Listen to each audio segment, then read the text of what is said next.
Salut bande de gamers, c'est Iwak, j'espère que vous allez bien et on se retrouve aujourd'hui pour une nouvelle spéciale hors série. Et une fois n'est pas coutume, on va parler du dernier jeu de Dragon Ball Z sorti sur support HD, c'est-à-dire DBZ Battle of Z. Ce qu'il faut savoir sur ce jeu, c'est qu'il a subi beaucoup de mauvaises critiques et ce n'est pas pour rien. Mais avant d'en parler, remontons le temps jusqu'en 2005, lors de la sortie du plus mauvais jeu de Dragon Ball Z sorti sur PS2, Xbox et GameCube qui est DBZ Saga. On y incarne les personnages de la série, ouais, tranquille, dans un beat'em all très vite ennuyeux. Les personnages sont bateaux, les décors sont approximatifs et idem pour la modélisation des personnages. La bande son est mauvaise du fait des musiques très moyennes et de l'absence des voix originales japonaises. En gros, ce jeu lui-même est mauvais, même si dans mon enfance j'y ai pris un petit peu goût. Mais bon, contrairement aux autres opus, je suis désolé, ça fait pas le poids. Maintenant, on revient en 2014 avec DBZ Battle of Z. Vous me connaissez bien, je vais parler des points positifs et des points négatifs de ce jeu. Mais avant ça, je tiens à dire que je ne fais pas de let's play. Du coup, ce que vous verrez n'est pas une partie que j'ai faite moi-même. Elle me servira juste d'appui pour mes propos. Et en plus, j'ai même muté. C'est pour vous dire que j'ai vraiment envie de vous parler, vous voyez. L'essentiel est dans ce que je vais dire. Donc du coup, le let's play ne sert un peu à rien. Déjà, il faut le dire, hein, les graphismes sont bons, très bons, et les cinématiques sont relativement bien foutues. Et l'opening, oh my gosh, oh putain, l'opening, je vous le jure, c'est jusqu'ici le clip le mieux foutu de tous les jeux DBZ sur Xbox et PS3. Et oui, hein, les développeurs ne sont pas tombés dans le piège d'animer eux-mêmes les personnages avec le moteur du jeu. Et ça, c'est juste énorme, surtout avec la version 2013 de Shala et Chala, que vous entendrez dans le film DBZ Battle of God. Le design de personnage est également très bon et c'est coloré mais sans excès. Le concept de ce jeu est ma foi très original. Les combats à 4 contre 4 sont vraiment très fun et très bien trouvés. En effet, qui n'a jamais fantasmé de jouer à plusieurs contre plusieurs adversaires? Eh ben ce rêve, ce jeu en a fait une réalité. 4 Super Saiyans contre 4 super méchants pour 4 fois plus de fun. Des combats 4 fois plus lents et plus source de plaisir. Les musiques sont moyennes du fait que les versions américaines et européennes ne bénéficient malheureusement pas des droits sur les OST de Dragon Ball, sinon croyez-moi ce serait juste plus épique, vous voyez.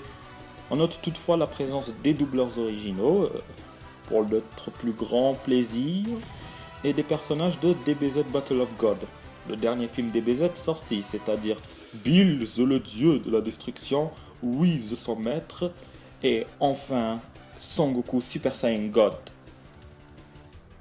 Et en plus de ces personnages, on a droit à des combats contre des boss dangereux. Vous voyez le genre de combat où vous êtes 4 et vous vous mettez contre un boss, comme dans les vrais DBZ, vous voyez, genre vous êtes 4 et vous vous mettez contre un gorille géant. Oh, c'est pas génial, franchement. Eh ben parfait, c'était pour les qualités. Maintenant on passe aux défauts. C'est-à-dire malheureusement certains trucs que j'ai pas cités, croyez-moi, ça me fait pas plaisir de dire ça, mais il faut bien. En jouant la première fois à ce jeu, on s'aperçoit d'un détail qui frappe. Le jeu ne respecte absolument pas les règles d'ergonomie de ses prédécesseurs, les Budokai et les Budokai Tenkaichi. En effet, on a cette impression qu'ils ont placé les contrôles un petit peu n'importe comment sur la manette, que ce soit sur Xbox ou sur Play 3. Par exemple, un truc stupide, le bouton Y sur Xbox et triangle sur Play 3 devait servir à tirer des boules de feu. Et ben dans ce jeu, il sert à placer un combo. Et ce combo est unique. Mais comme le dit le joueur du grenier, le plus gros défaut de ce jeu, ça reste la maniabilité ainsi que la jouabilité. On a des problèmes de contrôle des personnages du fait que la licence nous a habitués à jouer de telle façon. Et ce jeu nous habitue à jouer d'une autre façon. Du coup, pour utiliser ses techniques secrètes et son attaque ultime, on change carrément la donne.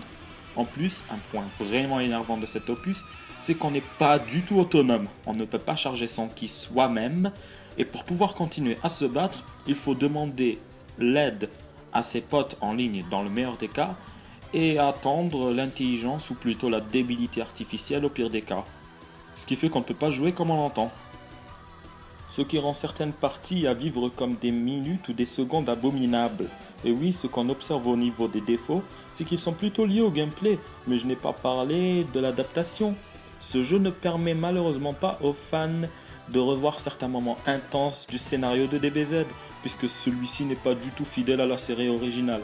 avec comme par exemple le fait que Krillin ne meurt pas tué par Freezer dans le jeu. Chose inacceptable puisque DBZ Battle of Z s'adresse avant tout aux fans et aux néophytes. D'ailleurs, avant d'acheter ce jeu, je suis allé sur jeuxvideo.com pour voir les avis de certains sur cet opus. Et un de ces avis a particulièrement retenu mon attention.